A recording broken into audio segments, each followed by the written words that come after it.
How ready are you, Shane? Ready, man. It's been a while. You know, it's always a struggle to come back from the surgery and you know that everything's okay. And you know, we worked on a bunch of things, and I'm just excited to be able to get back in there and compete. This is what I love to do. How tough has it been to live with the fact that you were that close to being the champion and you didn't do it? You know, a lot of people ask that question, and I can honestly, you know, I tell myself, when I left that cage, I left it all in there. There's nothing more I could have asked of my body to do. Like, if it would have been gladiator dies, he would have stabbed me and I would have died. You know, that would have been the end of it. So, you know, the thing I take from there is you can always learn a bunch from a fight. I think, you know, it taught me some things about life and fighting and things I needed to do and change. And you know, I'm excited about that part. What about life? I mean, what would you learn about life off of that? What did I learn about life? Well, Josh Ford taught me about what nutrition really is. He taught me about eating healthy and eating for recovery, and you know, I think most of all, longevity. You know, I have kids and I'm a family guy, and I want to be around a long time for them. There's been talk about how you change your diet for this. When you go into the cage on Saturday night, can you compare your body now to when it was then, weight-wise, body fat, or tell us how it's going to be different? You know, weight-wise, I'll be, you know, probably 20, 25 pounds lighter. I think as far as speed and athleticism, I should be faster. I think I'm just as explosive and just as strong. So, you know, body fat percentage is obviously way down. So what do you think you'll weigh on Saturday night? Probably between 255 and 260.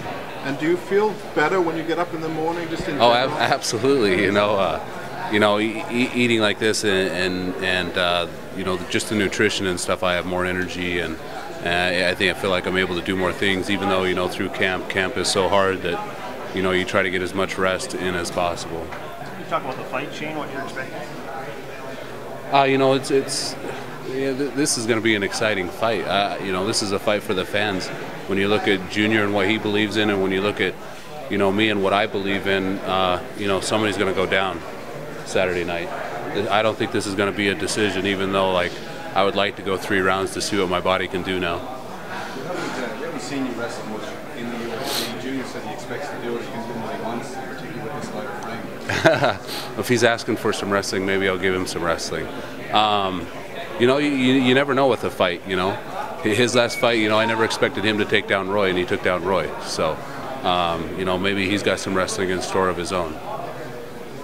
Shane, why haven't you used your wrestling all that much? I mean, you're a guy who won a national title over 52 wrestling, but you just don't see it too much. Early on in your career, did you just realize that you had power in your hands and it was working for you? I mean, why haven't you used it? You know, early on in my career, no, I didn't have any striking. I relied heavily, I think, on my wrestling and stuff, and until I got with you know, Coach Whitman and Coach Allen. So I just became very passionate about boxing, and you know, I love to stand and bang. Like, you know, that's the part that gets me excited, and you know, I think that's where I like to test myself. I know it's difficult to plan, but do you pretend to fight Junior in striking or grappling? Do you have a strategy? And how is your jiu-jitsu now? Yeah, it's something that you always improve on from your last fight. You're always trying to improve in all areas of the game. So, you know, I work on my striking, my jiu-jitsu, and my wrestling, and you know, the kickboxing. Yeah, I work on all of it. And you know, all fights start on the feet. Not all of them in there. So, you know, everybody is strong in different areas. But in today's game, like, you have to at least be, you know, good at everything and great at a couple things. It seemed like you were bothered by the fan reaction, you know, the online fan reaction to your loss last time. Like, you know, they were questioning your explanation for it. Were you, and if so, why? You know, no, not so bothered. Just trying to get an explanation out there and what was told to me, you know, and trying to let the fans know. And you know, people, there's going to be, you know, always in life there's going to be haters and people that try to bring you down, and you know, there's always people that are on your team. You know, it's the way it's been through sports. You know, you have rivalries and people that try to bring you down, and you know, I'm a positive person, and that's my outlook on life. And you know, the people that are going to hate are going to hate.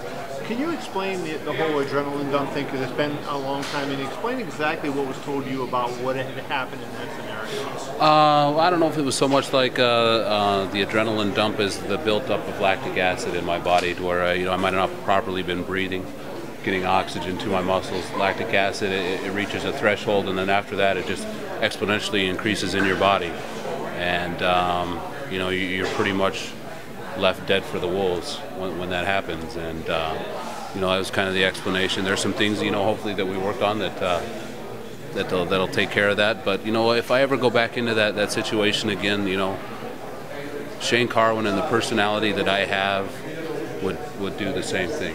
I would go in to finish the fight. Like, it was so close, and Josh knew it was close, and he said it on several times. And when you hear the ref telling the other guy that he's got to do something or he's going to stop the fight, being the top guy, you pick up your pace to try to get that stoppage. And I kept hearing that about every 30 seconds.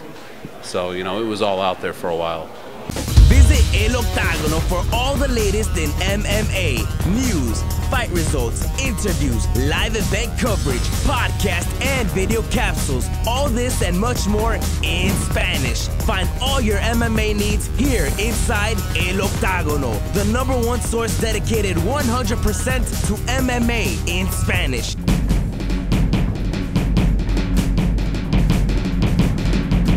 eloctagono.com